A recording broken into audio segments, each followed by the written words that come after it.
Oui, demande à Adonai, si tu parles la langue, bien-aimé, lève ta voix. Si tu n'as pas encore ce genre, c'est pas grave. Il est celui-là qui entend toutes les langues. Et bien-aimé, je vous en supplie, élevons les voix pour prendre nos cœurs. Dépouillons-nous devant le Père.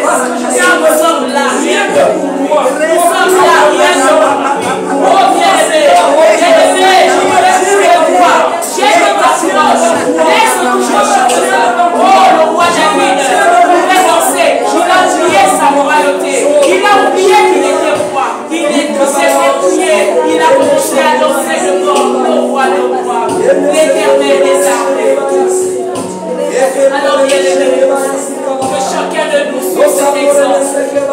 Car la parole déclare qu'il est l'homme selon le cœur de Dieu. Ah, prie, bien-aimé.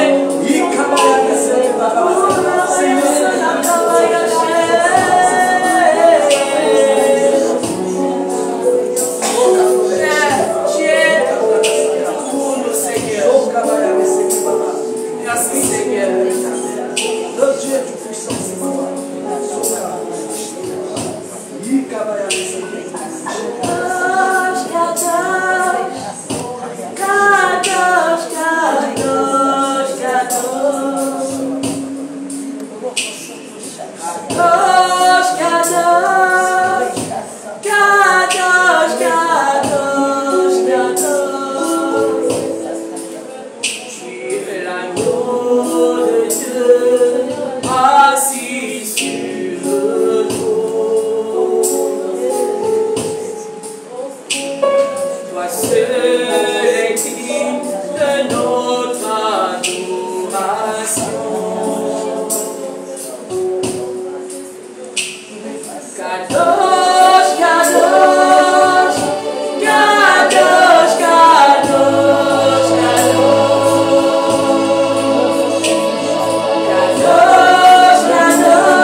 Nous te bénissons, ô Dieu.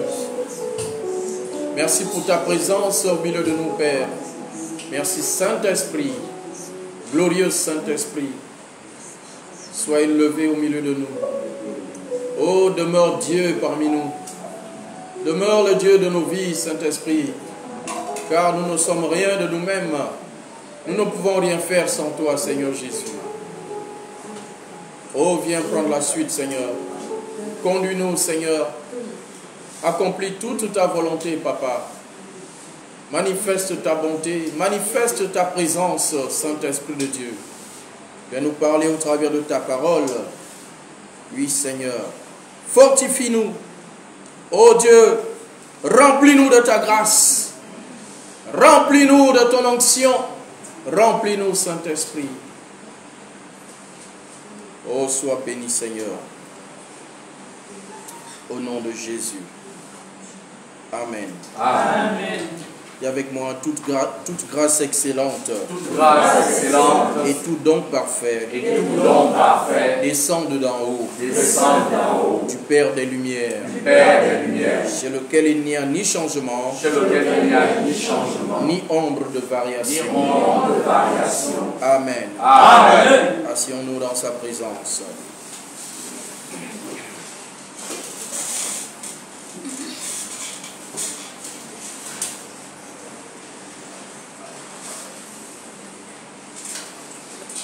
Alléluia. Amen. Gloire à Dieu. Amen. Seigneur, je me soumets à ta présence, je me soumets, ô Dieu, à ta souveraineté. Viens, ô Dieu, nous communiquer ta pensée par le Saint-Esprit.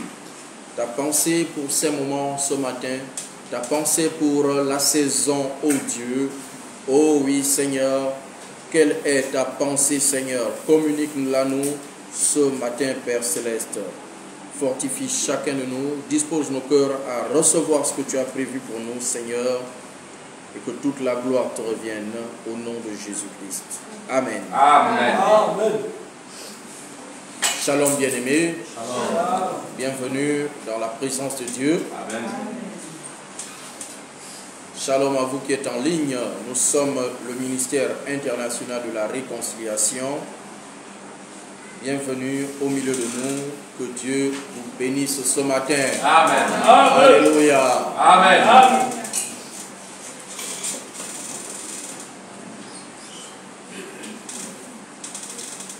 Alors, bien-aimés, je nous exhorte ce matin à disposer nos cœurs à recevoir la parole de Dieu. Il y a quelque chose que Dieu a prévu ce matin pour toi. Amen. Ne le rate pas. Amen. Alléluia. Amen. Aussi bien dans les temps de la prédication que dans le temps de prière que nous allons aborder après, il y a quelque chose qui t'appartient. Amen. Alléluia. Amen. Dieu ne t'a pas déplacé ce matin en vain. Amen. Il est si bon, ce papa. Alléluia. Amen. Alors ouvre ton cœur et aie soif. Attends-toi à recevoir. Amen. Reste dans l'expectative que quelque chose va t'arriver. Amen. Quelque chose. Alléluia. Amen. Alors nous allons clôturer ce matin sur le thème donc, que nous avons abordé depuis un mois maintenant. Donc, exerce les talents que Dieu t'a donnés. Alléluia. Amen. Nous allons donc ce matin faire une sorte de résumé, mais un résumé qui est intitulé l'esprit d'excellence. Alléluia. L'esprit d'excellence. Parce que lorsque Dieu nous donne des talents, Dieu veut que nous les exercions dans l'excellence. Avec excellence. Alléluia. Amen. Notre Père est un Dieu d'excellence. Amen. Il est le Dieu d'excellence. La Bible dit que toute grâce excellente descend de lui. Amen. Tout ce qu'il donne est excellent. Amen. Tout ce qu'il fait est excellent. Amen. Alléluia. Amen. Par conséquent, nous aussi, nous devons exceller. Amen. Alléluia. Amen.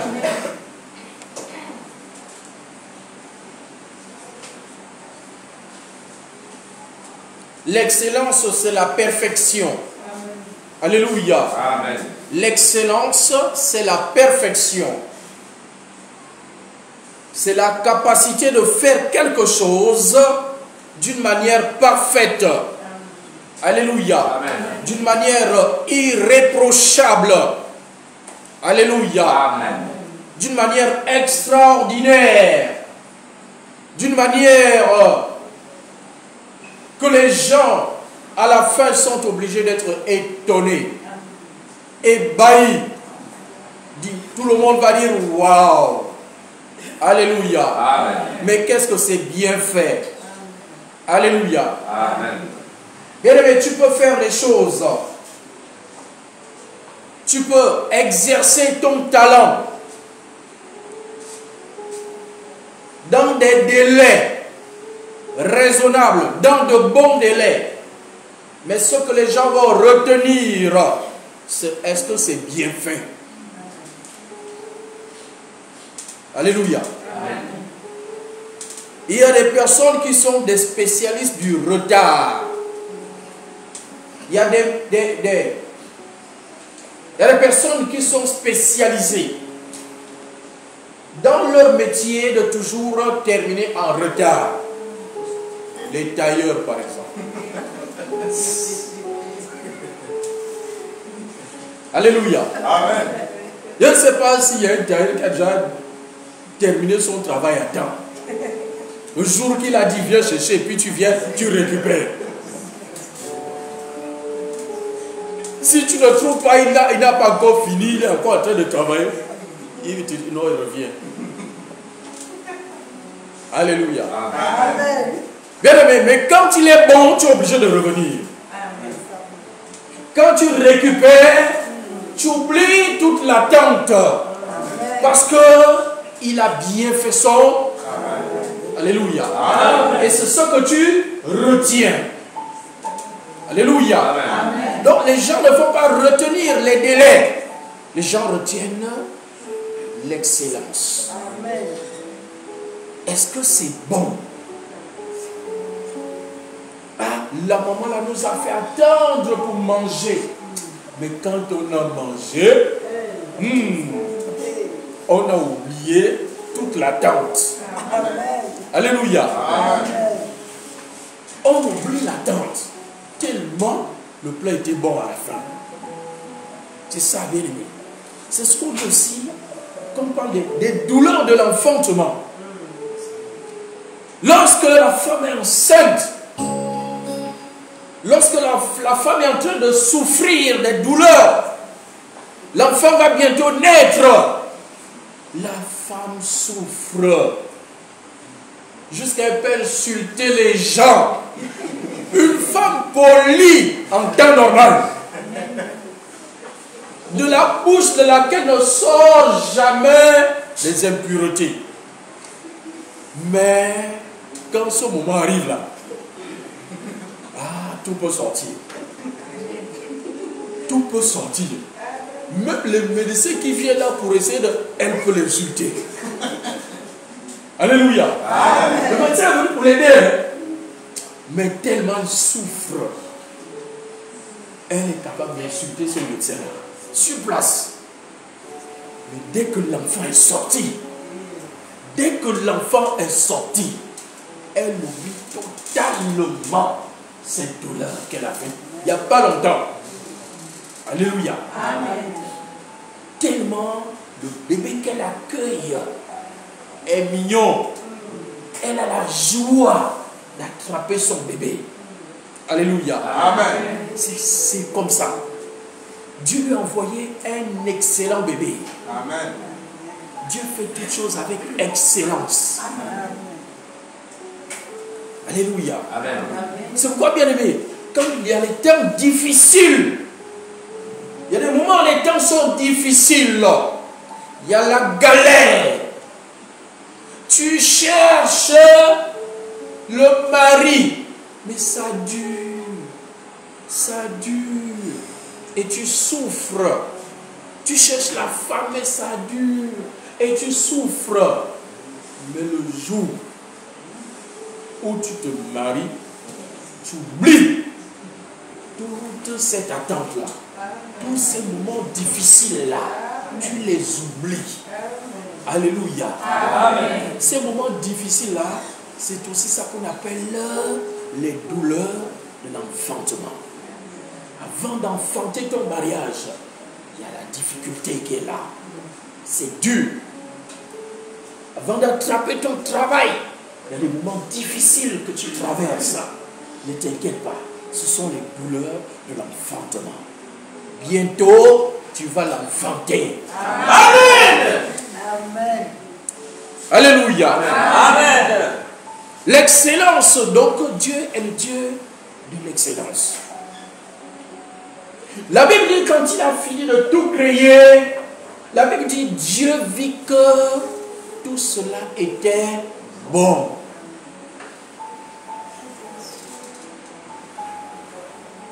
Quand il a créé les animaux, il a créé les cieux et la terre, il a créé les arbres, tout. Il a créé les astres, le soleil, la lune, les étoiles. La Bible dit, Dieu regarda et il vit que tout cela était bon. Alléluia. Amen. Vous lisez plus bas. Après avoir créé l'homme et la femme, la Bible dit, Dieu regarda et il vit que tout cela était très bon. Amen. Alléluia. Amen. Camarade, quand Dieu t'a créé, il a vu que tu es très bon. Amen. Tu es une très belle créature. Amen. Tu n'es pas une belle créature. Tu es une très belle créature. Amen. N'en plaise à qui ne veulent pas de toi là.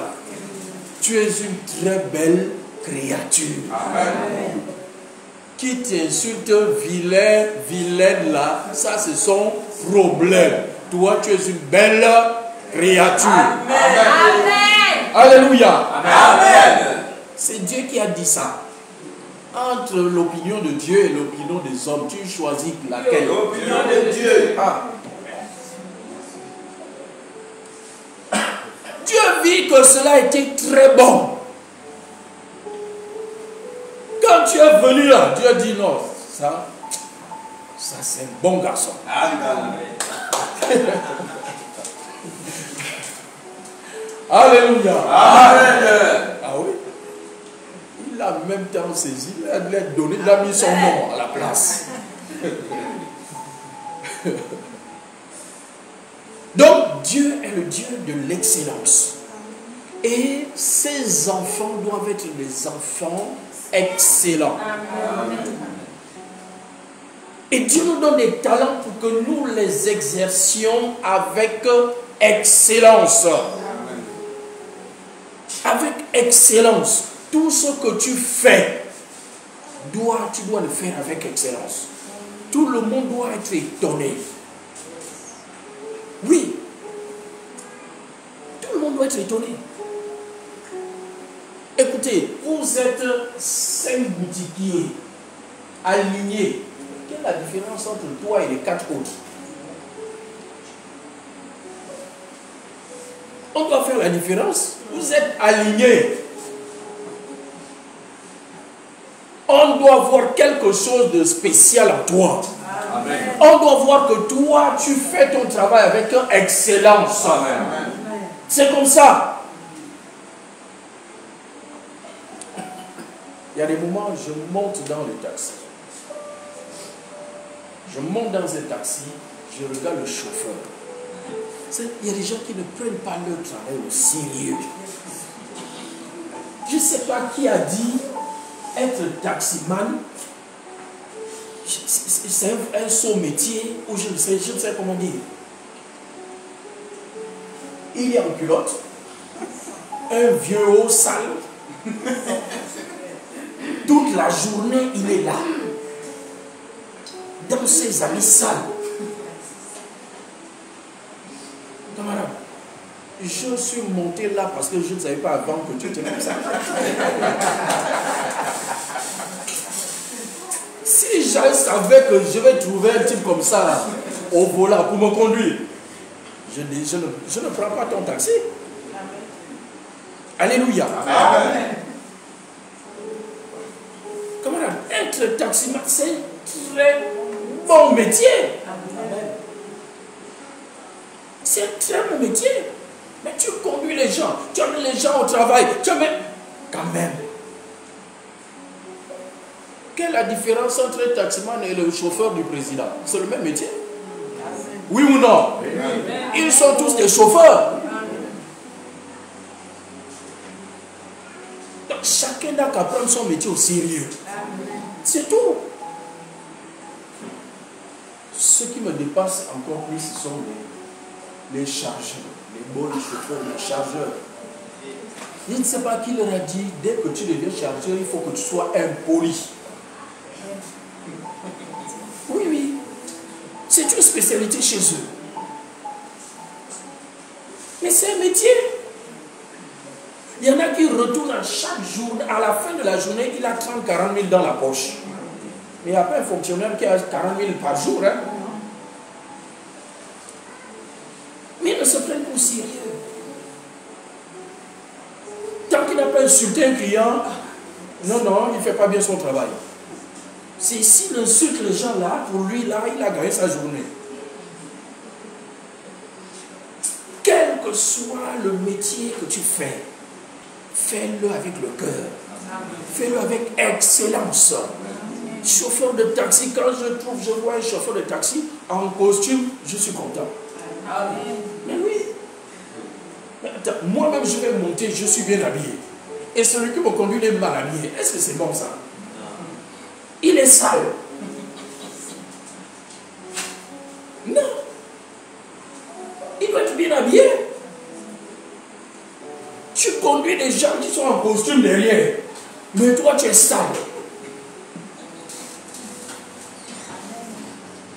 C'est pas normal. Non, ils ont la chance qu'on ne sait pas à l'avance comment ils sont habillés. Parce qu'on les arrête, on ne sait pas comment ils sont habillés. Alléluia. Amen. Tout ce que tu fais, fais-le avec excellence. Amen. Le travail que tu fais, fais-le avec excellence. Ton client doit être content. Il doit avoir envie de revenir. Lorsqu'il aura besoin de tes services, il faut qu'il pense à toi. La dernière fois, j'étais chez un tel. J'étais là-bas, donc je repars là-bas. Parce que j'avais été bien accueilli. Et il m'a fait ce que je voulais avec excellence. C'est comme ça. Les gens qui accueillent, les services d'accueil, on dit que c'est la première vitrine. C'est la première personne qu'on rencontre dans la boîte. Donc c'est toi qui dois d'abord montrer la meilleure image. Avec le sourire. Tu accueilles les gens. C'est pas le tu accueilles. Oui, qu'est-ce que vous voulez, monsieur? Quelqu'un est parti de chez lui pour venir t'embêter.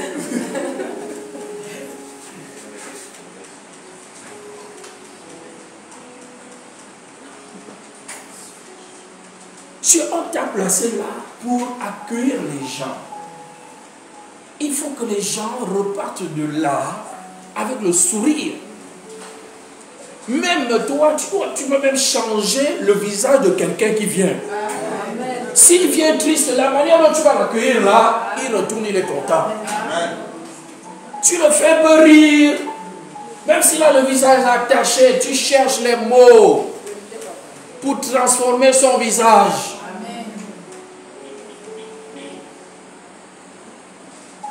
C'est ça, bien-aimé, l'excellence. Dès que son visage est transformé là, c'est fini, sa journée est remplie.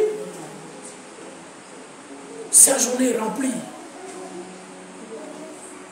Alléluia. Amen. Nous allons voir. Donc on va étudier un cas d'une personne qui a manifesté l'esprit de l'excellence. Parce que l'excellence est un esprit. Amen. C'est un esprit. Et un esprit, on peut l'acquérir. Alléluia. Amen. Ça veut dire que tu peux être médiocre aujourd'hui, mais l'esprit de l'excellence venir sur toi et tu es transformé. Amen. Tu deviens une personne excellente. Tu fais les choses avec excellence. Tu exerces ton métier avec excellence. Et quand tu exerces avec excellence, c'est là où tu prospères. C'est là où la promotion vient. Camarade, si tu fais mal ton travail, tu fais ton travail, comme on dit, wassa wassa. Ton chef va aussi te regarder que wassa wassa. C'est comme ça. Ne t'attends pas à une promotion. Tu vas te plaindre là. Moi, depuis que je suis là, mais tu es là, tu fais quoi depuis que tu es là? 10 ans, 15 ans, 20 ans, tu n'as pas bougé. Mais tu fais d'abord comment ton travail? Qu'est-ce qui peut motiver ton chef de te promouvoir? Quoi? Alléluia. Amen. Donc c'est un esprit.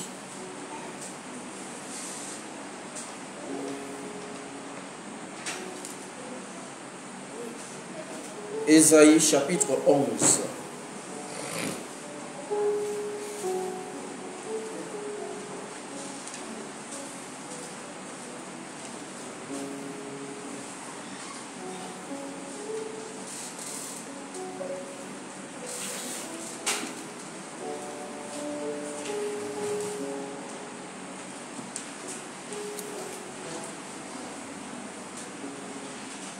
Ésaïe 11, verset 2.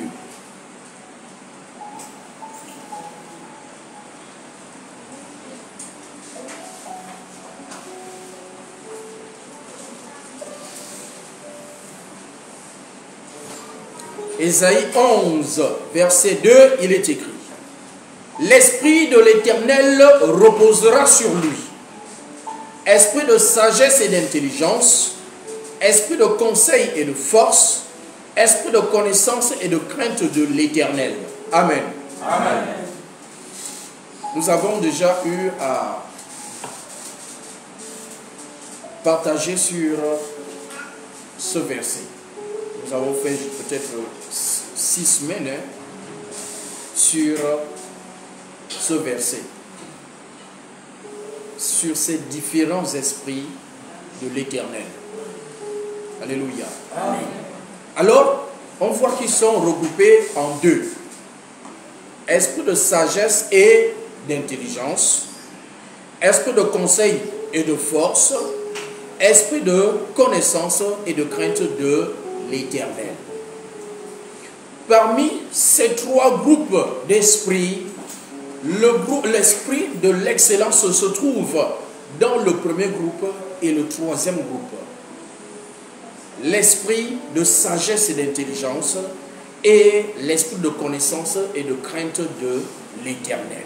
Alléluia. Amen. Si nous voulons manifester l'excellence, l'esprit de l'excellence, il faut avoir ces esprits. Esprit de sagesse, c'est pas. En fait, quand on dit ces esprits, ce ne sont pas des esprits, c'est tout ça, ce sont les qualités du Saint-Esprit. Alléluia. Amen. Les différents ministères du Saint-Esprit. Si nous voulons les manifester, donc, il faut avoir, si nous voulons manifester l'esprit d'excellence, il faut qu'on ait l'esprit de sagesse et d'intelligence et l'esprit de connaissance et de crainte de l'Éternel. Et nous allons voir que Daniel a manifesté cet esprit, que Joseph a manifesté cet esprit. Alléluia. Amen. Daniel chapitre 1. Nous allons donc étudier ce cas, Daniel. Ensuite, nous allons lister un peu quelques qualités donc, de l'esprit de sagesse. ou les manifestations de l'esprit de sagesse.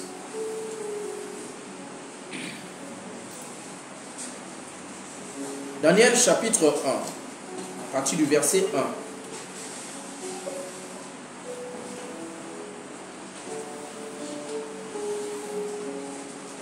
Daniel 1, à partir du verset 1, il est écrit: la 3e année du règne de Joachim, roi de Juda, Nebuchadnezzar, roi de Babylone, marcha contre Jérusalem et l'assiégea. Le Seigneur livra entre ses mains Joachim, roi de Juda, et une partie des ustensiles de la maison de Dieu. Nebuchadnezzar emporta les ustensiles au pays de Shinéar, dans la maison de son Dieu, et il les mit dans la maison du trésor de son Dieu. Le roi donna l'ordre à Ashpenaz, chef de ses eunuques, d'amener quelques-uns des enfants d'Israël de race royale ou de famille noble, de jeunes garçons sans défaut corporel, beaux de figure, doués de sagesse, d'intelligence et d'instruction, capables de servir dans le palais du roi et à qui l'on enseignerait les lettres et la langue des Chaldéens. Amen. Amen. Amen. Amen. Nous sommes donc au temps où Dieu a livré Israël entre les mains de Nebuchadnezzar, roi de Babylone. Babylone ou encore le pays de Shinéar. Donc c'est la zone aujourd'hui occupée par l'Iran et l'Irak. C'est cette zone-là, donc c'est là où était l'empire babylonien. Alléluia. Amen. C'est de là-bas que vient Abraham. Abraham, le père d'Abraham, revenait de là-bas. Alléluia. Amen. Donc la Bible dit que Dieu a livré Israël entre les mains du roi de Babylone, qui s'appelait Nebuchadnezzar. Il a pris plusieurs esclaves qu'il a emmenés chez lui, mais pas seulement lui, mais aussi des ustensiles du temple de Dieu. Arrivé là-bas, alors le roi a voulu avoir à son service quelques personnes, quelques jeunes garçons, donc issus donc d'Israël. Alors il a dit à un de ses eunuques, le chef de ses eunuques, de sélectionner parmi les jeunes Israélites quelques-uns pour servir au palais. Alléluia. Amen. Bien-aimés dans le Seigneur, il faut bien écouter le message. Vous savez, le monde est comme il est. Le monde est comme il est. J'ai envie de vous dire, bien-aimés, que dans tous les palais, tous les présidents, ou la plupart des présidents dans ce monde-là, sont des serviteurs du diable. Je veux dire qu'ils sont pour la plupart engagés dans les œuvres des ténèbres. Alléluia. Amen. Cependant, Dieu les utilise. Et Dieu les utilise comment? En mettant autour d'eux les enfants de Dieu. Amen. Nebuchadnezzar, y avait-il pas des jeunes babyloniens à Babylone pour servir au palais? Est-ce qu'il n'y avait pas des jeunes babyloniens? Il y en avait. Pourquoi le roi Nebuchadnezzar va chercher parmi les esclaves qui reviennent d'Israël des jeunes pour servir au palais? Pour le servir au palais. Pourquoi? Alors qu'il y a des jeunes, babyloniens qui étaient là. Il y avait des Chaldéens qui étaient là. Dieu choisit toujours ses enfants pour les amener au palais, pour ses desseins. Alléluia. Amen. Oui. Quelle que soit ta nature, quel que soit ton état, Dieu est capable de te prendre et te mettre au palais. Amen. Et quand tu le fais, c'est pour sa gloire. C'est parce que tu as un rôle à jouer. Parce que tu es un fils de Dieu. Amen. Regardez en son temps comment le Syrien Naaman a été sauvé de la lèpre. À partir de qui? D'une jeune Israélite qui était dans son palais, qui vivait avec lui, esclave. C'est elle qui a dit, oh si mon Seigneur était en Israël, là-bas, il y a un prophète qui est capable de le guérir. Dès qu'elle a dit, la nouvelle est arrivée aux oreilles de Naaman, qui est ensuite parti voir le prophète Élisée. Alléluia. Amen. Ah oui.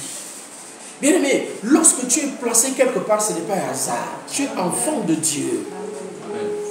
C'est pour servir au dessein de Dieu. C'est pour sauver la vie de quelqu'un. Même si tu es au milieu des sorciers, au milieu des satanistes, sache que c'est Dieu qui t'a placé là. C'est pour servir à sa gloire. Parce que Dieu veut toujours sauver les hommes. Amen. Dieu veut toujours que ce soit sa volonté qui s'accomplisse. Toujours. Pour cela, il utilise ses enfants que nous sommes, que tu es. Amen. Alléluia.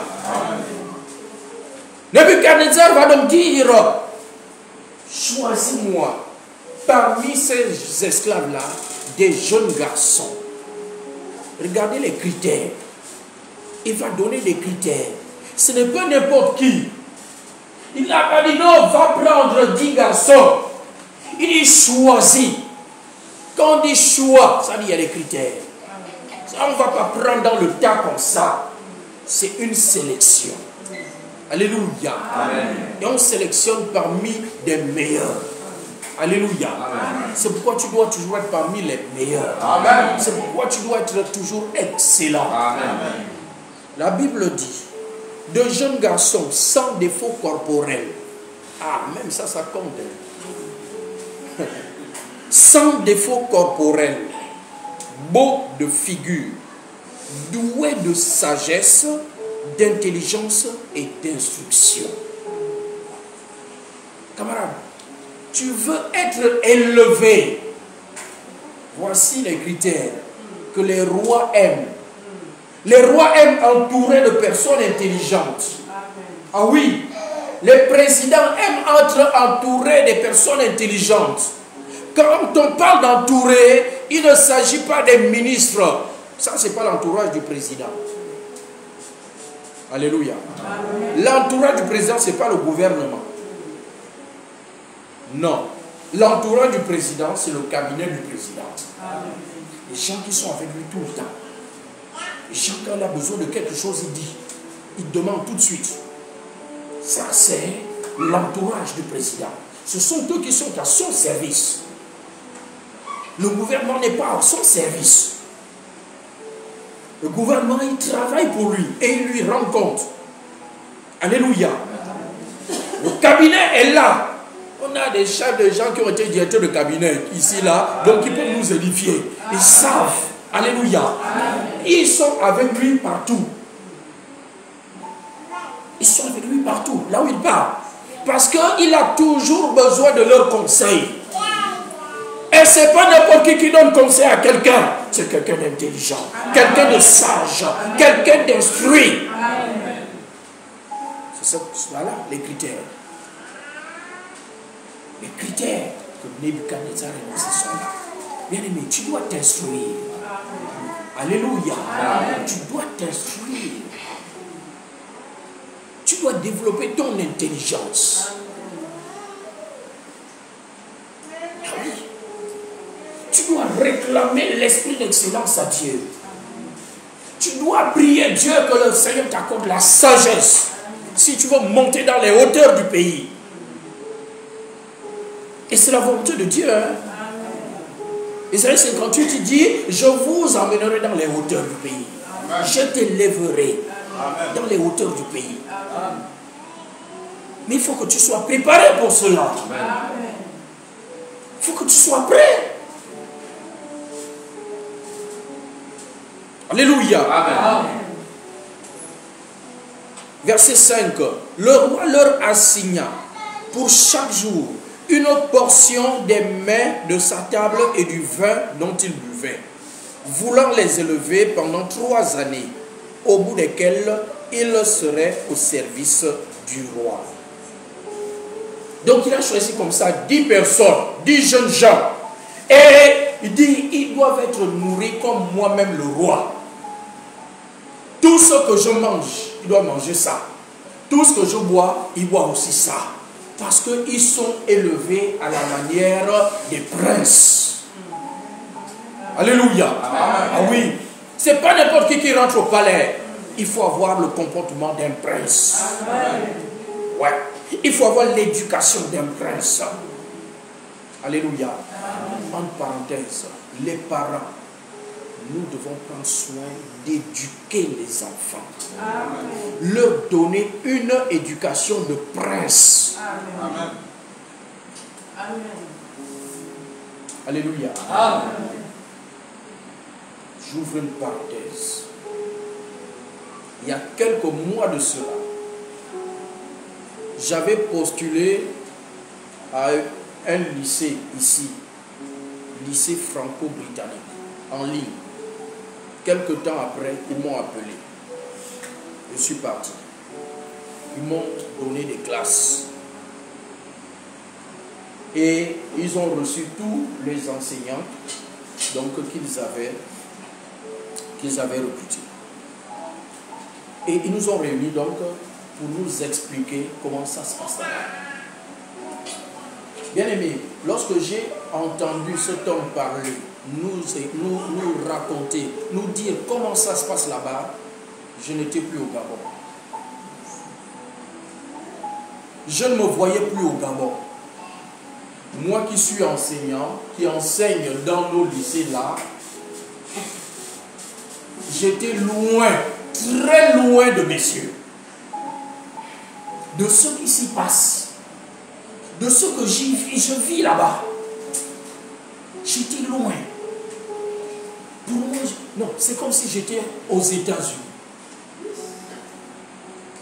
Bien aimé, l'éducation n'a rien à voir. Ce qu'ils reçoivent là-bas, ce que les enfants qui apprennent là-bas reçoivent comme éducation, n'a rien à voir avec ce que l'on fait dans nos lycées. Strictement rien. Les programmes ne sont pas les mêmes. Les programmes ne sont même pas ceux des lycées français traditionnels là. Non. C'est au-delà des lycées français. Je vous assure que même celui qui apprend en France n'a pas ce programme. Ils sont enseignés par, au minimum, les enseignants, ils doivent avoir au minimum bac plus 5. Et quand je dis bac plus 5, au minimum là, c'est depuis la maternelle. C'est de la maternelle jusqu'à la terminale. Oui. Minimum bac plus 5. L'enseignant de la maternelle. Petite section, moyenne section, etc.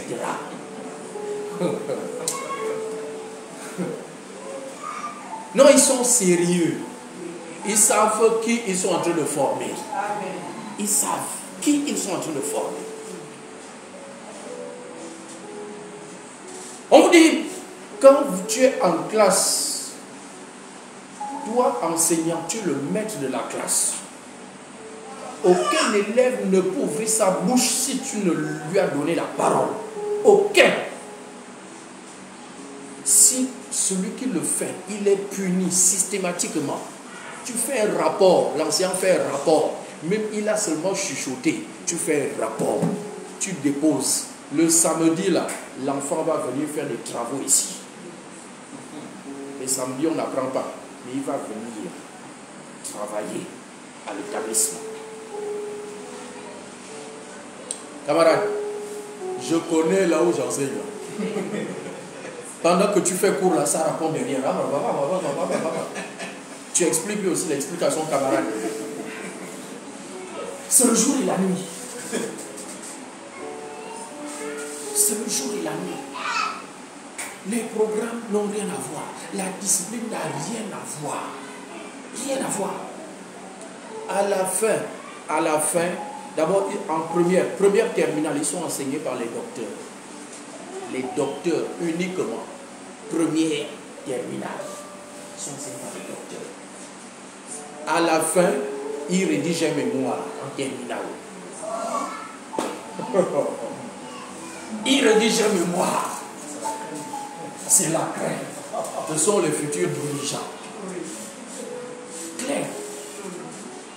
Seulement, ce sont les enfants du président.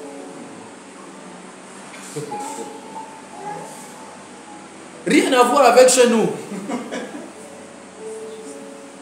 Bien aimés, soyons sérieux avec l'éducation de nos enfants. Amen. Parce que ces enfants, ils sont éduqués pour venir commander les autres. Ils savent que pour diriger, il faut être discipliné. Ils savent qu'un leader doit être discipliné. Un leader ne doit pas être désordonné. Ils savent ça. C'est pourquoi ils éduquent leurs enfants comme ça. Et non, laisse nos enfants faire comme ils veulent. Ils font comme ils veulent. Voici pourquoi les autres viennent. Ils viennent nous commander. Ils viennent nous commander. À la fin de chaque cours, le prof est là.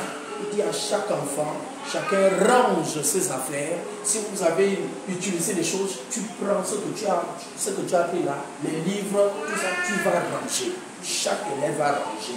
Personne ne peut partir et laisser quoi que ce soit dans son casier, sur la table, au sol. Rien, personne ne sort.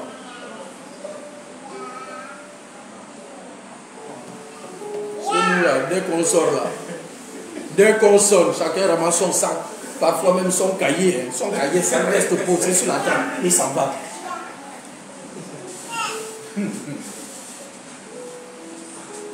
Les femmes de ménage ramassent les cahiers tous les jours. Quand elles viennent faire le ménage, tous les cahiers. L'enfant, tu es parti avec un cahier, tu repars sans cahier, ça ne te dérange pas. Alléluia. Amen. L'éducation. L'éducation là, c'est d'abord à la maison. La discipline, l'ordre, c'est à la maison. C'est à la maison. C'est pas à la maison, on laisse l'enfant faire comme il veut. Et puis demain, tu vas dire, ah, vraiment l'enfant là, tu me fatigues. Mais c'est toi-même que tu l'as laissé comme ça. Qui te fatigue aujourd'hui. Tu as laissé qui te fatigue.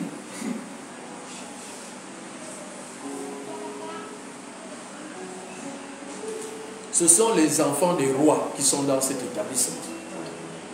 Ce sont les princes. Ce sont les princes. Arrêtons de jouer avec l'éducation des enfants. Arrêtons. Sérieusement. Ce sont ces jeunes-là qui vont commander nos enfants. Être directeur général, il faut avoir une ligne de conduite. Il faut avoir une discipline. Il faut. On ne va pas te nommer si tu es désordonné.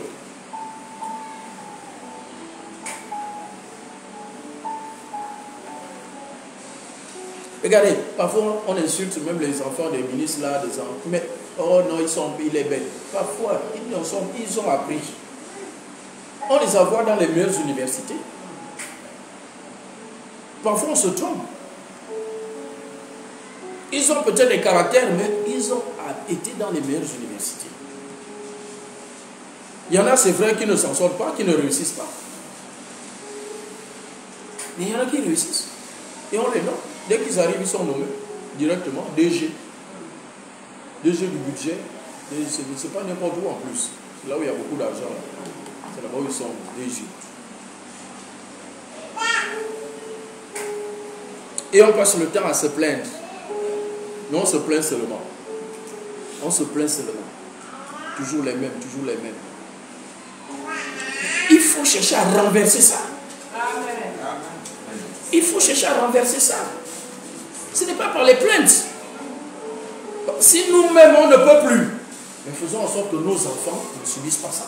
Amen. En leur donnant une éducation. Amen. une rigueur. Quand je parle d'éducation, c'est d'abord à la maison, la discipline que tu donnes à l'enfant. Le respect que tu inculques à l'enfant. C'est ça d'abord. L'instruction, c'est à l'école. Ça, c'est autre chose. Si tu n'as pas les moyens, il va au lycée. C'est pas grave. Mais pourvu que tu le suives bien à la maison. Que tu le suives. C'est bizarre notre génération, sincèrement. Regardez la génération de nos pères. Je parle de nous là qui sont déjà à 40 ans, 50 ans. Regardez nos parents qui ont fait l'école. Leurs parents étaient qui avant? Ils étaient quoi? Des cultivateurs, des paysans.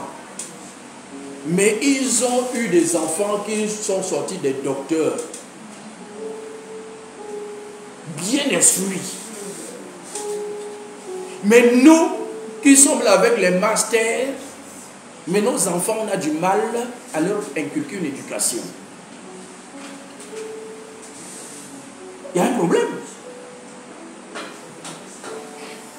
Comment des paysans ont fait pour sortir des ingénieurs, des docteurs? Mais nous aujourd'hui, ça c'était des paysans. Nous aujourd'hui, nous sommes des docteurs, nous avons des masters, on a du mal à sortir des masters, même des licences.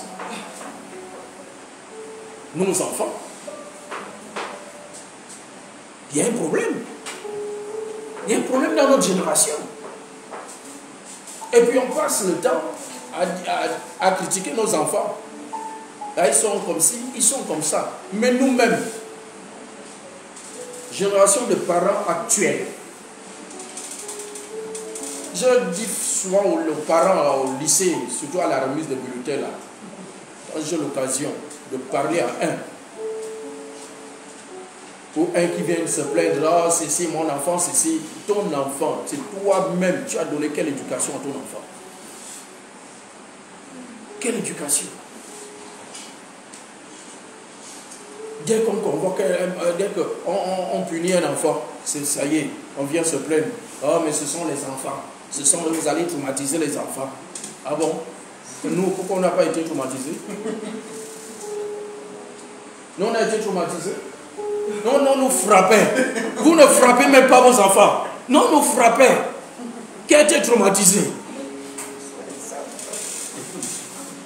Non, mais sérieux. Non, c'est pas en frappant l'enfant qu'il va comprendre, qu'il va s'assagir. Hein, ça, c'est les choses d'avant. Mais les choses d'avant, ça marchait. Les choses de maintenant, ça ne marche pas. Donc, retournons avant. Ou bien? Amen. On dit on ne change pas une équipe qui gagne. Amen. Mais vous voulez changer ce qui a marché.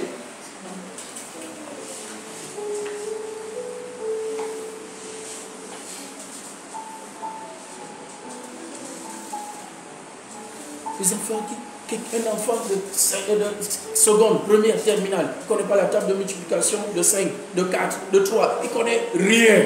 Nous, dès le CE1, tu connaissais tout. De 1 jusqu'à 12, tu connaissais. Toute la table de multiplication, c'était dans les cahiers. Dernière page, derrière. C'était là. Tu étais obligé d'étudier.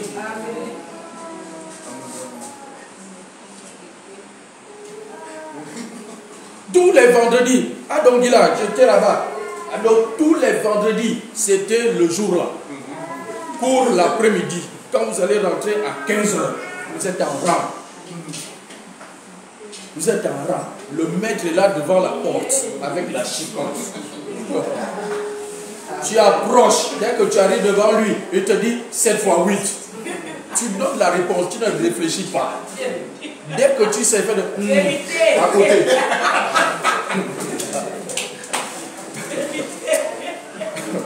Tu essaies de à côté. Tu te trompes à côté. Les autres, allez, les autres rentrent. Ceux qui trouvent rentrent. Vous qui restez là. Camarades. Le vendredi prochain, tu seras obligé de tout connaître. Alléluia. Amen. Ça marchait. Amen. On va nous amener les faux trucs. Non, oh non, il ne faut pas taper. Ça traumatise les enfants. Nous sommes au 21e siècle. Et alors?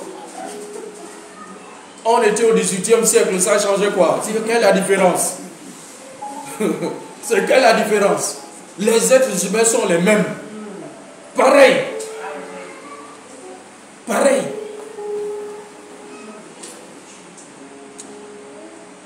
Alléluia. Amen. Continuons à étudier Daniel. Sinon, je peux me fâcher comme ça.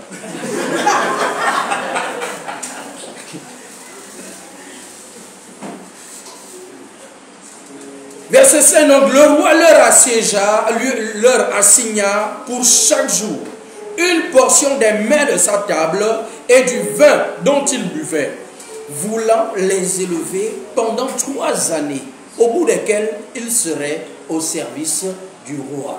Donc les rois veulent être entourés de personnes intelligentes, des personnes instruites, des personnes douées de sagesse. C'est pas n'importe quoi. Ah oui. Bien aimé, regardez, le gouvernement, il y a des gens, on va critiquer. Mais autour de lui-même, autour de lui, il y a des personnes. Il y a des personnes. C'est vrai, autour de lui, il peut aussi y avoir des personnes bizarres. Mais il y a des personnes sûres. Il sait qui est qui. Tout président, il est entouré, il sait qui est qui. Il sait que celui-là, il est là pour l'argent. Il sait que celui-là, ça c'est un espion qui est là. Il sait ça. C'est l'homme le plus renseigné du monde. Donc il sait qui est espion autour de lui. Qui travaille contre lui, il sait. C'est un homme intelligent, le président aussi. Amen. Donc tu veux être autour des rois, arme-toi de ça. Il faut t'instruire. Il faut chercher la sagesse. La sagesse, la Bible dit, si quelqu'un manque de sagesse, qu'il la demande à Dieu. Amen. Il demande à Dieu. C'est Jacques qui a dit ça là-bas. Si quelqu'un manque de sagesse, si tu manques de sagesse, demande à Dieu.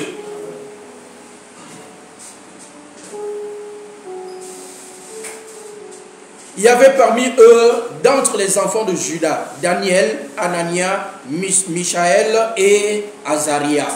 Le chef des eunuques leur donna des noms à Daniel, celui de Belchatsar, à Anania, celui de Shadrach, à Michaël, celui de Meshach et Azaria, celui d'Abed-Nego. Amen. Amen. Voici 4 jeunes gens. Parmi les 10, les projecteurs de Dieu tombent sur 4 en particulier. La caméra du ciel tombe sur 4 jeunes gens parmi les 10. Donc, bien aimé, à un moment donné, les caméras du ciel peuvent se tourner vers toi. Amen. Oui. Que c'est le temps. Amen. On est là nombreux. On est plusieurs chrétiens dans le monde. Plusieurs chrétiens dans cette nation. À un moment donné, Dieu dit, voici les caméras du ciel, braquez-les sur une personne. Telle. C'est lui qu'on va observer. Comment il va se comporter. Si son comportement est favorable, c'est lui qui sera assis à côté du roi. C'est lui qui va aller servir le roi. Amen. Alléluia. Amen. Verset 8. La Bible dit que le roi dit, il faut que ces jeunes gens mangent les mêmes plats que le roi, qu'ils boivent le même vin que compose sur la table du roi. Verset 8, Daniel résolut de ne pas se souiller par les mains du roi et par le vin dont le roi buvait. Et il pria le chef des eunuques de ne pas l'obliger à se souiller. Amen. Amen. Voilà une première chose. Si nous voulons manifester l'excellence, il faut apprendre à prendre des résolutions. Il faut avoir des principes de vie. Il faut avoir une discipline de vie. Il faut avoir une éthique morale. C'est pas parce que je me retrouve au palais, le roi, le président, il prend son whisky, toi aussi tu vas te servir le whisky, alors que tu n'as pas l'habitude de boire ça.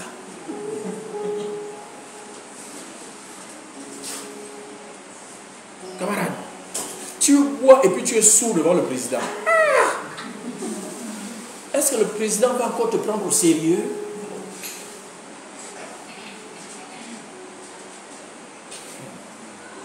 La Bible dit Daniel résolu. Il a pris une résolution, un engagement. Et c'est un engagement. Ce n'est pas Dieu qui lui a dit. Il l'a décidé lui-même. Vous savez quand les gens, oh non, mais il n'est pas interdit de boire. C'est l'abus. Ok. Daniel, lui, savait qu'il doit aller au palais. Donc, il a dit, je ne bois pas. Donc, tout dépend de là où tu vas arriver. Hein. Toi qui veux boire, là, tu vas arriver où? Quelle est ta destination? Ok. Si tu veux t'arrêter à la gare routière, bois.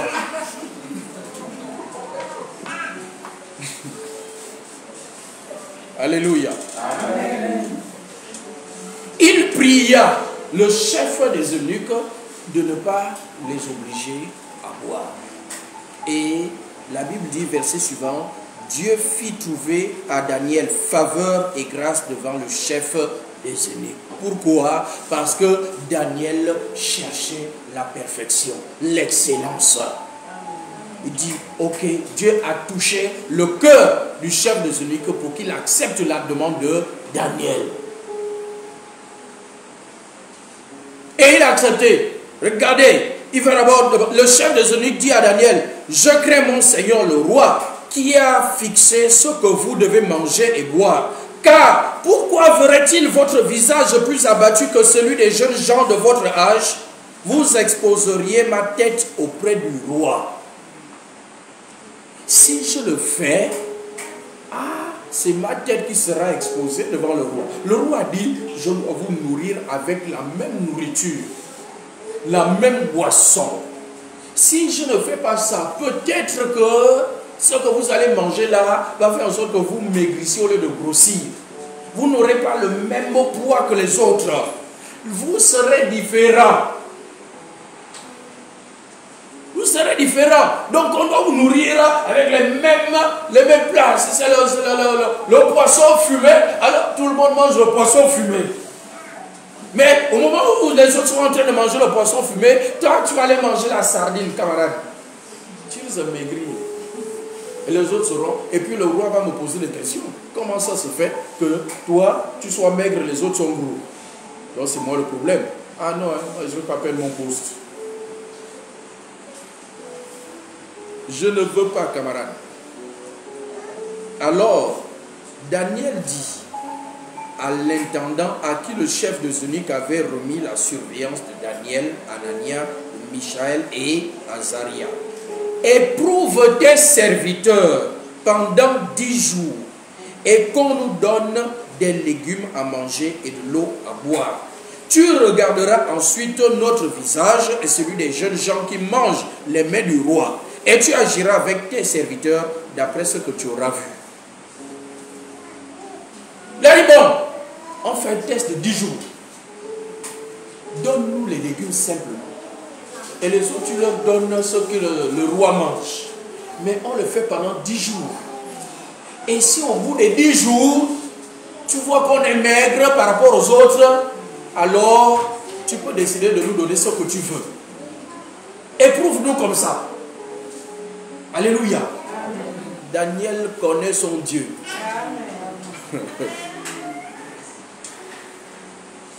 Il leur accorda ce qu'ils demandaient et les éprouva pendant 10 jours. Au bout de 10 jours, ils avaient meilleur visage et plus d'embonpoint que tous les de l'engagement qu'il a pris de ne pas se souiller. Alléluia. Amen. Bien-aimé, si tu prends des engagements, de ne pas te souiller. Dieu va te soutenir. Amen. Devant l'épreuve, même devant le président, Dieu sera avec toi. Amen. Mais si tu veux faire plaisir aux gens, tu vas tomber.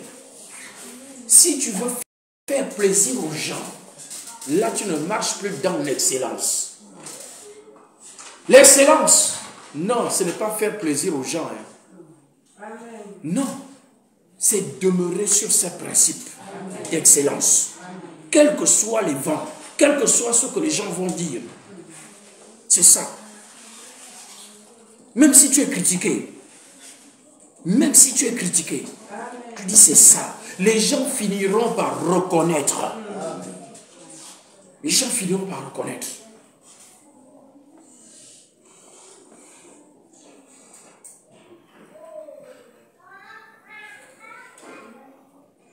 Verset 17. Dieu accorda à ces 4 jeunes gens de la science, de l'intelligence, dans toutes les lettres et de la sagesse.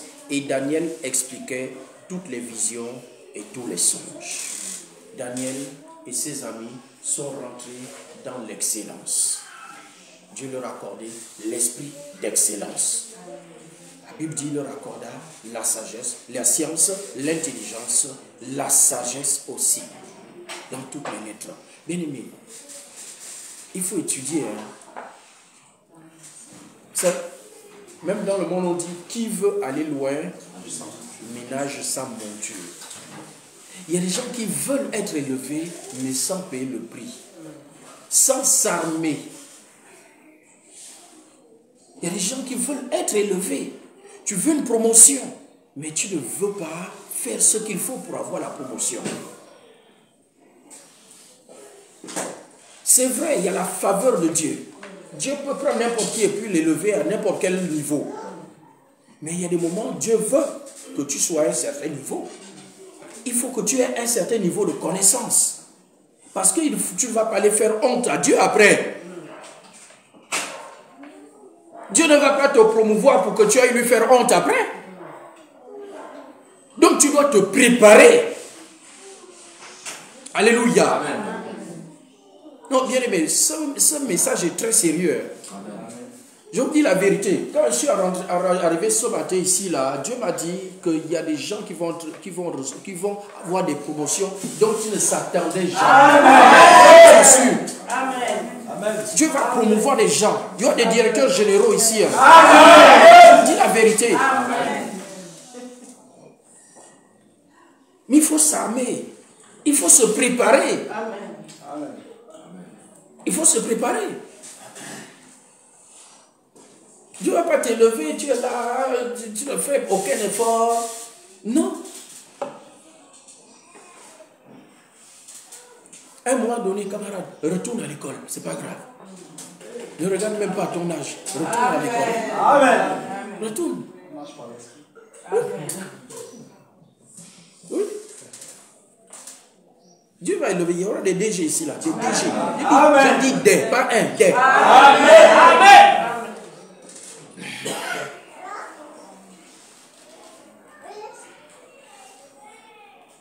2025 là, il y a des choses qui arrivent. Amen. 2025, il y a des choses qui arrivent. Amen. Dieu va élever ses enfants. Amen.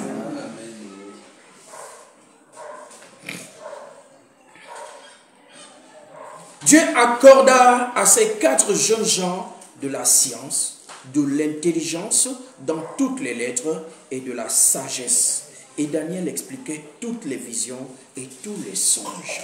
Donc, Daniel, non seulement il avait cet esprit d'excellence, mais en plus, Dieu lui a ouvert l'intelligence spirituelle. Donc, il avait l'intelligence des choses de ce monde-là, mais aussi l'intelligence spirituelle. Oui. Et après, Dieu fait quelque chose quand il veut élever. Quand Dieu veut élever quelqu'un, il va créer des circonstances. Toi-même, tu te demandes, ça sort d'où? Amen. C'est pourquoi il ne faut jamais te poser des questions là. Comment le prophète m'a dit que je serai élevé à terre. Je ne sais même pas par où ça va passer. Camarade, tu ne sais pas. Donc tais-toi. Accepte seulement. C'est tout. Amen. Accepte. Amen. Les voies de Dieu, tu ne sais pas. Amen. Alléluia. Amen. Après ça, Dieu donne une vision à Nebuchadnezzar. Un songe, il ne comprend pas le songe. Il faut trouver quelqu'un pour lui expliquer. Amen. D'habitude, quand il a les songes là, il réunit ses astrologues, ses sorciers. Ce sont eux qui viennent expliquer. Donc il a eu le songe, il a fait le rêve. Et puis il a oublié le rêve. Il appelle comme d'habitude les astrologues, les chaldéens, les sorciers, tous. Asseyez-vous, j'ai fait un rêve, racontez-moi le rêve et vous me donnez l'explication. Il dit comment ça? Roi, tu as eu le rêve, nous on n'était pas de là.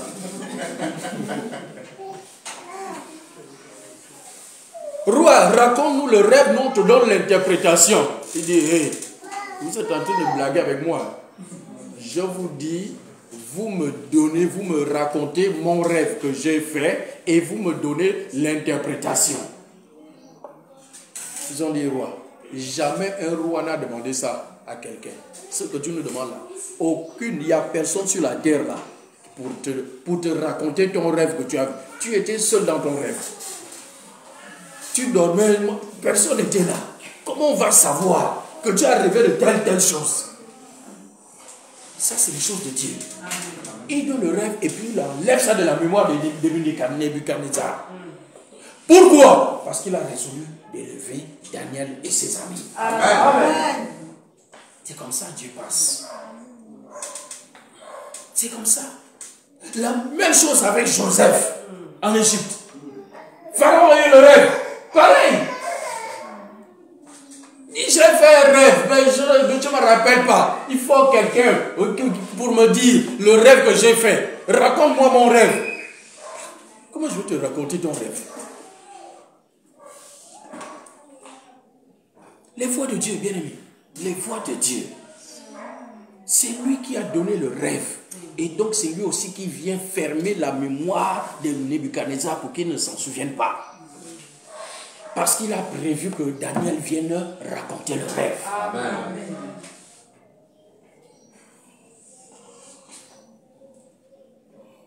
Nebuchadnezzar se réveille et dit, ah, j'ai fait un rêve, mais ça me trouble l'esprit, que j'ai complètement oublié. Il appelle, il dit, allez, racontez-moi le rêve. Les gens, non, jamais un roi n'a demandé ça aux gens. Jamais. C'est vrai, nous sommes des grands sorciers, mais là, ce que tu nous demandes là,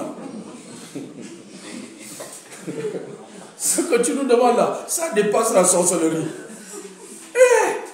Ça là, il faut que... Non, il faut qu'on retourne pour aller rentrer dans ton rêve. Ça là, non, la sorcellerie là, ça c'est trop fort. Ça nous dépasse. Le roi dit, là, vous êtes en train de jouer avec moi. Là, vous êtes en train de chercher à gagner du temps. Si vous ne me dites pas tout de suite, je vous tue, vous tous. Il dit, ah, roi, tu vas nous tuer pour ça. Mais le roi était tellement sérieux que le chef, un des ministres, est parti et il a croisé Daniel. La nouvelle est arrivée aux oreilles de Daniel. Daniel dit, ah, mais pourquoi la sentence du roi est dure comme ça là? Pourquoi? On lui raconte, il dit, mais s'il a oublié, mais c'est Dieu qui lui a montré le rêve. Donc il n'y a que Dieu pour lui dire le rêve. Mais Dieu là, c'est lui que nous on prie. Alors on va le prier pour qu'il nous donne le rêve. Alléluia. Amen. Et il est parti, il a dit à ses amis, voici le sujet de prière. Le roi va tuer tous ces ministres-là, ces sorciers, à cause d'un rêve qu'il a oublié. Donc nous on va prier pour que le Seigneur nous révèle le rêve. Ils sont allés prier. Ils sont allés prier. Bien aimé, la prière est importante. Amen. La prière est importante. Et il est important de partager le sujet de prière. Daniel, c'est Daniel qui a eu vent du problème. Et il est allé voir ses amis. Il a dit, voici, on a un sujet de prière. Prions. Il ne priait pas pour eux. Daniel ne savait pas qu'ils allaient être élevés. Donc ils n'ont pas prié parce qu'on leur a fait la promesse que vous serez élevés. Non. Il n'y avait aucune promesse. Ils ont prié parce que le cœur. Les gens vont mourir. Amen. Il faut aimer les autres. Hein? Amen. Les gens vont mourir. Comment les gens peuvent mourir pour ça? L'amour. C'est par amour qu'ils sont allés prier. Ils ont prié, Dieu a donné la révélation à Daniel. Voici le songe et voici l'interprétation. Daniel est monté voir le roi. Il a raconté.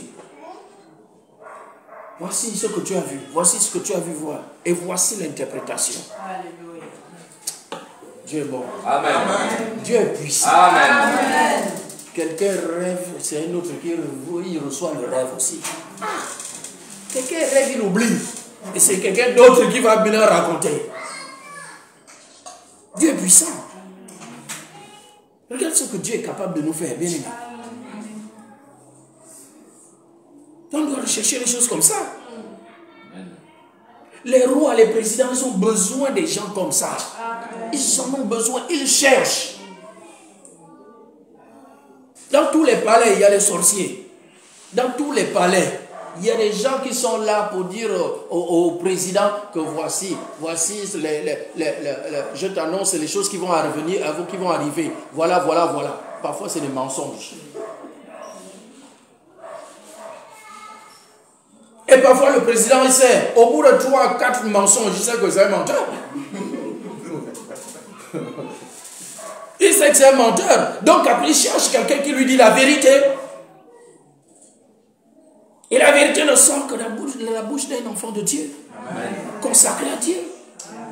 Donc, ils ont besoin des enfants consacrés à Dieu. Ils cherchent. Sérieusement, ils cherchent. Le problème, c'est souvent qu'on passe trop de temps à critiquer les présidents. C'est ça le problème. Donc, on ne voit pas le côté que Dieu peut nous utiliser à côté d'eux. Parce qu'on passe le temps à critiquer. On est trop naturel. On est trop dans le naturel. Il faut qu'on aille au-delà. Au-delà du naturel. Vous voyez qu'un président, c'est un serviteur de Dieu. Un président. Puisque c'est Dieu qui élève. La Bible dit que l'élévation ne vient ni de l'Orient ni de l'Occident, mais de l'Éternel. Amen. Amen. Amen. Donc le président qui est là, c'est de la volonté de Dieu qu'il est là. C'est par la volonté. Si Dieu ne voulait pas, il ne serait pas là. Amen. Donc il est là pour servir Dieu. Et c'est pourquoi Dieu met autour de lui les enfants de Dieu pour l'aider. Ce n'est pas pour aller le critiquer. C'est pourquoi l'Église, Dieu dit, recommande toujours de prier pour les autorités. Parce que c'est lui qui les a établis. Priez.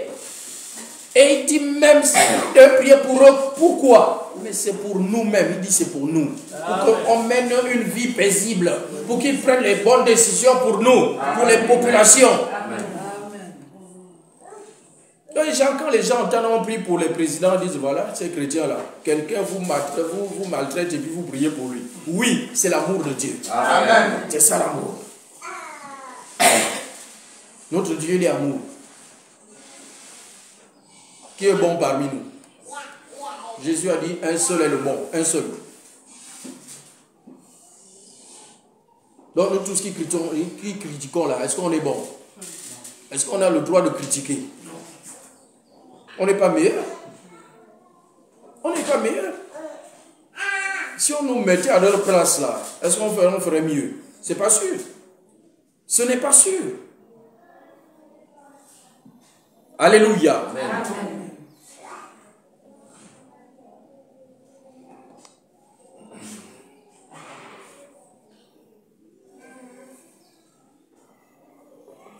Verset 19.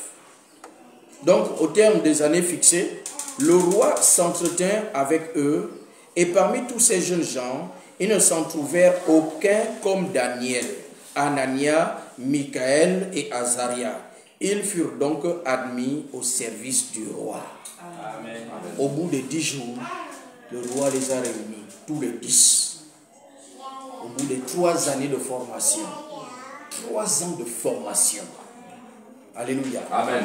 Toi, tu trouves que 3 ans, c'est trop long. Hein? Vraiment, 3 ans, il faut repartir à l'école pendant 3 ans. Et avec la vieillesse là, au bout de 3 années, alors le roi a réuni les enfants au nombre de 10 et puis il s'est entretenu. Et automatiquement, il y a les 4 qui sont sortis du lot. Daniel et ses 3 amis sortaient du lot. Ils surpassaient les autres en sagesse, en intelligence. Alléluia. Amen. Et le roi pouvait distinguer qu'en eux, il y avait un esprit supérieur. Amen. C'est ça, bien aimé. Il faut qu'on distingue cet esprit supérieur en nous. Amen. Oui. Partout. Tu dois voir que non, celui-là, celle-là, il y a quelque chose de plus. Amen. Il a quelque chose que les autres n'ont pas.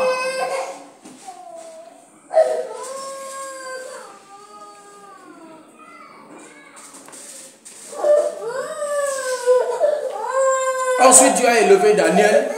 Il lui a donné la gestion de toute la ville de Babylone, de la capitale. Et Daniel a dit, bon, je ne suis pas seul. Ça, c'est la reconnaissance. Amen. Je n'étais pas seul, je n'ai pas prié seul. Alors il faut donner aussi la gouvernance de certaines villes à mes 3 amis. Alléluia. Amen. La reconnaissance, c'est très important. Amen. Ouais, il faut être reconnaissant. Il faut être reconnaissant. Même avec quelqu'un qui t'a maltraité, mais s'il a fait quelque chose de bien, il ne serait qu'une seule fois, sois reconnaissant. Amen. Les gens aiment trop garder que le négatif. Ah, c'est vraiment ce qu'il m'a fait, celui-là. Je ne peux jamais oublier. Je ne peux jamais lui faire du bien. Mais fouille bien dans tout ça. Il y a un petit bien qui t'a fait. Un petit. C'est ça que tu dois garder. C'est ça. C'est ça l'amour de Dieu. Alléluia. Amen.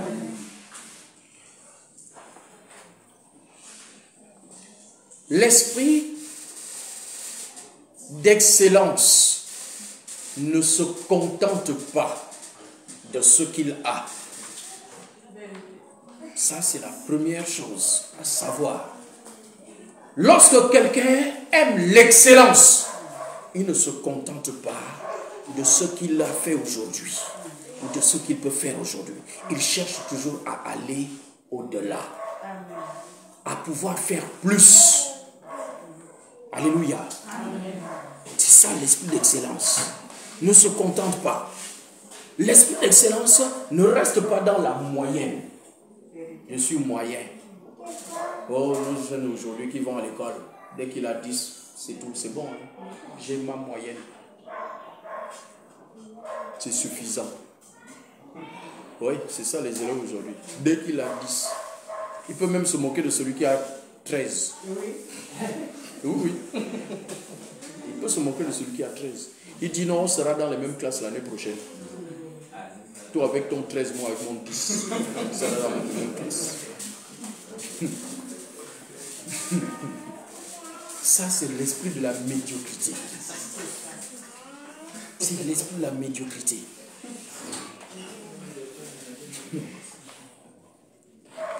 Un moment, oui, vous serez dans la même classe. Mais à un moment donné, vous serez distingués. Il y aura une différence. Il y aura une occasion qui sera donnée pour qu'on élève celui qui a 13. Toujours. Toujours. Donc, l'esprit d'excellence ne se contente pas de la moyenne. Non. Cherche le maximum. L'esprit d'excellence cherche le maximum. Toujours. Cherche toujours à progresser. Amen. L'esprit d'excellence cherche toujours à développer de nouveaux engagements. Amen. De nouveaux engagements. Toujours. Ne reste pas sur place. L'esprit d'excellence. On te donne un travail à faire. Tu le fais. Tu as terminé. Bon, j'ai fini de faire, voilà. Tu ne cherches même pas à dire, bon, mais on pouvait proposer autre chose. Je pouvais ajouter ceci. Je vais proposer ça au chef. Il m'a donné de faire jusque-là. Mais je sens que si j'ajoute ça là, ça peut améliorer. Amen. Ça, c'est l'excellence. C'est l'excellence. L'esprit d'excellence à l'école cherche toujours à avoir plus que ce que j'ai eu au dernier devoir. Amen. Toujours. Même si j'ai eu 15 au dernier, il me faut plus de 15 au prochain. Amen. Il me faut plus de 15. C'est ça l'excellence. L'esprit d'excellence cherche à être le meilleur. Toujours. Le meilleur. Pas être le premier. C'est différent. Être le meilleur et être le premier. Être le premier, tu peux être premier à avoir 9 de moyenne, par exemple. Tu es le premier de la classe, mais tu n'as pas la moyenne. Et quelqu'un que, dans notre génération, il va se vanter. J'ai 9, mais je suis le premier de ma classe. Hein? 9 forts. Papa, je n'ai pas la moyenne, mais j'ai 9 forts. 9 forts. Regarde à taper qui? Ton 9 là, taper qui? Je n'ai pas la moyenne, mais j'ai 9 forts.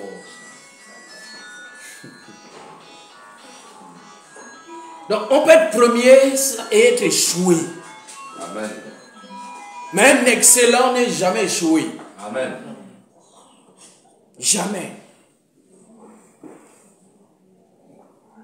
Alléluia. Amen. L'esprit d'excellence ne travaille pas pour être vu. Non, il ne travaille pas pour être vu des hommes. Il travaille parce qu'il aime l'excellence. Il fait les choses parce qu'il aime ça. Pas parce qu'on doit dire que non, vraiment tu travailles bien. Non. Parce que c'est en toi. Fais toujours les choses bien. Toujours. Il y a un collègue qui me dit, non, Marius, lui, il explique jusqu'à... Si tout le monde n'a pas encore compris, il ne s'arrête pas. J'ai dit, mais je fais comment? Ils sont là pour comprendre. Ils sont là pour comprendre. Si j'arrive à leur faire comprendre avec une seule phrase, gloire à Dieu. Mais s'il faut que je prenne 1 heure de temps, je suis obligé. C'est ça l'excellence. On recherche l'excellence. On recherche, il faut chercher l'excellence. Alléluia. Amen. Donc on ne travaille pas pour être vu des hommes. On travaille, c'est parce qu'on veut l'excellence. Parce qu'on aime ça.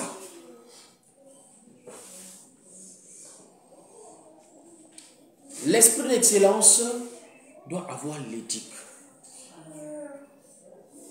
L'éthique.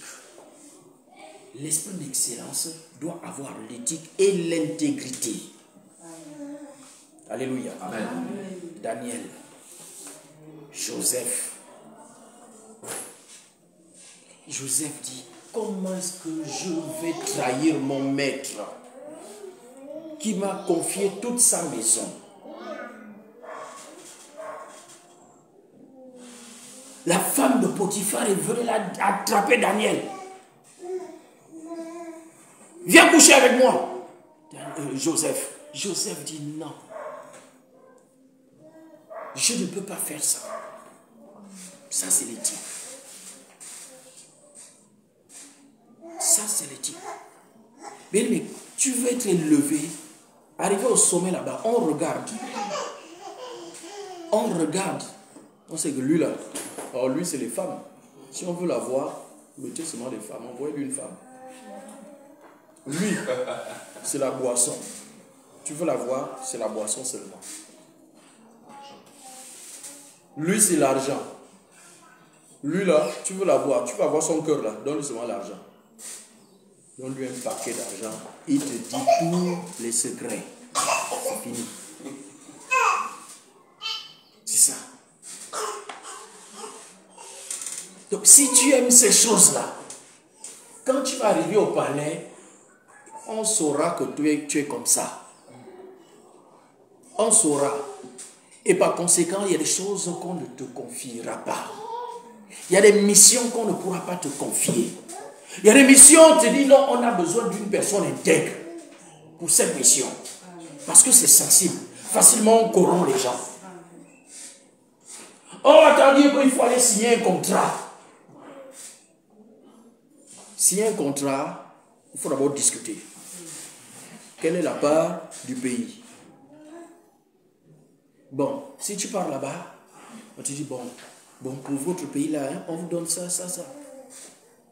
Oh non, c'est trop peu. Bon, écoute, si tu veux, on prend 50 millions, c'est pour toi.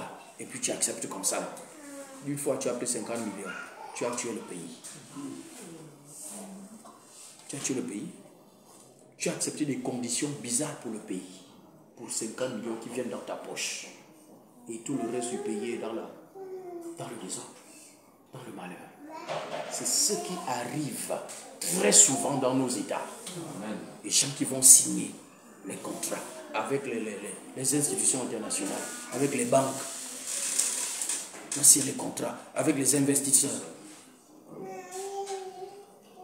Dis voici les conditions, voici la part que gagne le Gabon, voici ce qui revient à l'investisseur, voilà ça. Dès que tu boudes un peu, bon, camarade, on a une mallette d'argent là, c'est pour toi. Et puis tu acceptes ces conditions-là. Dès que tu as pris la mallette, tu as tué le pays, tu as vendu le pays. Il y a plusieurs qui ont vendu le pays comme ça. Donc pour une telle mission, si on sait que tu aimes l'argent, on ne t'enverra pas là-bas. On ne va pas te confier. Ou alors, ils vont envoyer, bon, on sait que, bon, lui, il aime les femmes. Donc, on envoie une femme pour te soudoyer.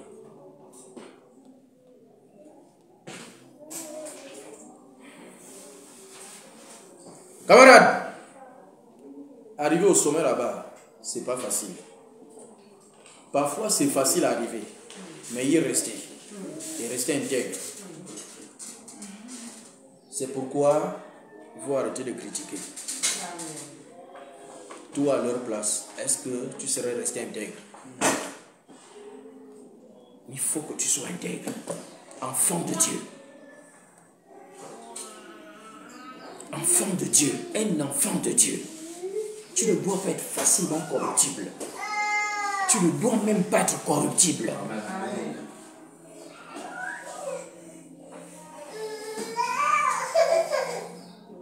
Regardez les scandales.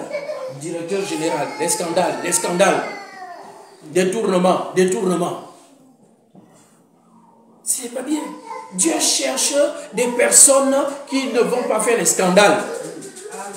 La Bible dit les scandales vont venir, mais malheur par qui ils vont arriver. Donc il ne faut pas que ça vienne par toi. Notre président, il cherche les personnes. Des personnes de confiance. Il cherche.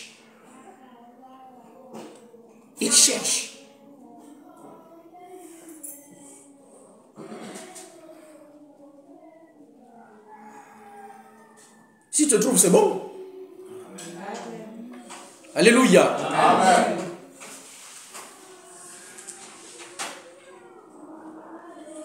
L'éthique, c'est quoi? L'éthique, c'est l'ensemble des valeurs morales. Ensemble des valeurs morales fondées sur des principes qui gouvernent ta croyance. Ensemble des valeurs morales qui sont fondées sur des principes. Les principes de quoi? Les principes qui sont basés sur ta croyance. Toi, tu es enfant de Dieu. C'est la Bible. Ton éthique, ça doit être basé sur la Bible. Tes valeurs sont dans la Bible. Tes valeurs sont les valeurs du royaume.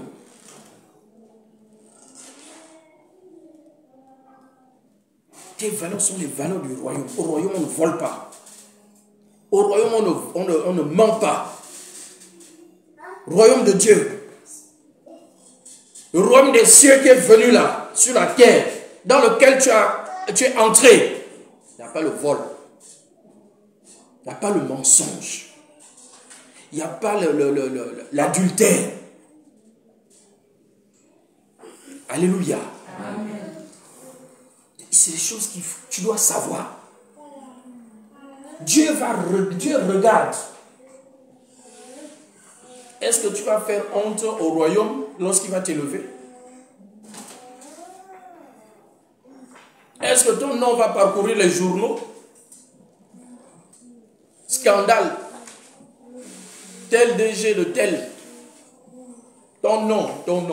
Tu vas citer ton nom. Détournement.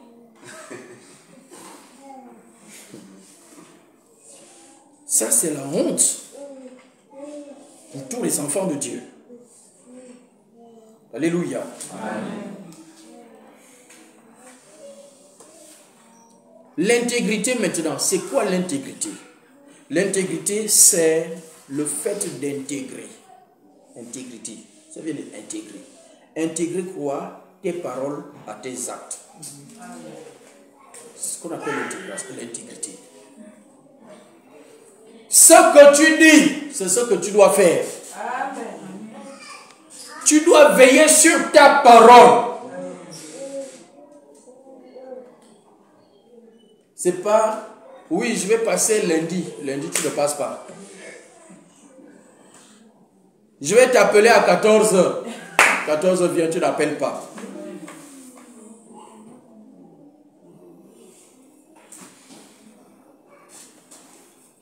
Veillez sur ta parole, la parole que tu donnes à quelqu'un.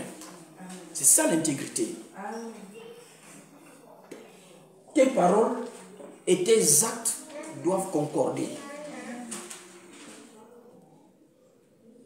Doivent concorder.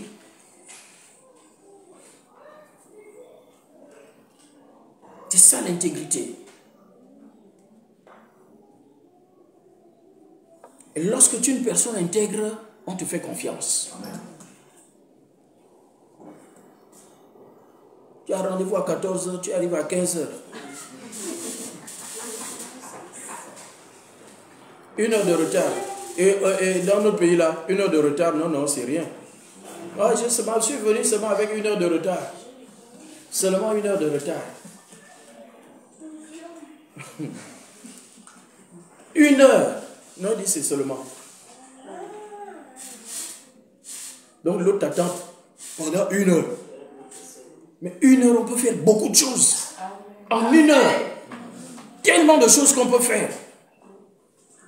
Et toi tu dis non, seulement 1 heure.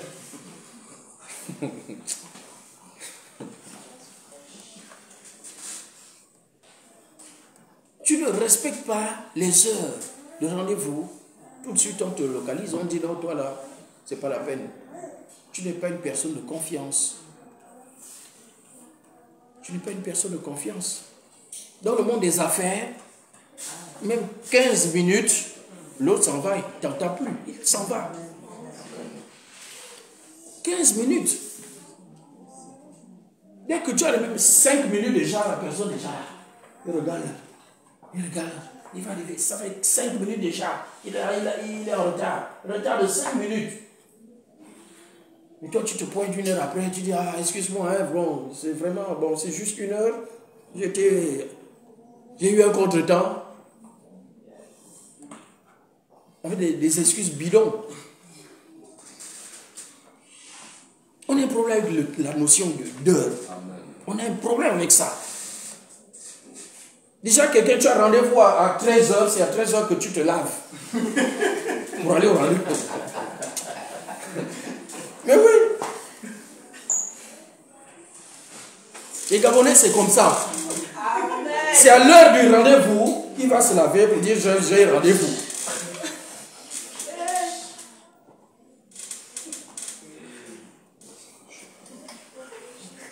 Camarade, tu seras appelé, tu es appelé à être avec le président, avec le ministre. Amen. Toi, tu dois être là au moins 1 heure, 2 heures avant. Donc, si l'heure c'est 10 heures, toi, à 8 heures, tu dois être assis déjà là. Il faut prendre les bonnes habitudes. Amen.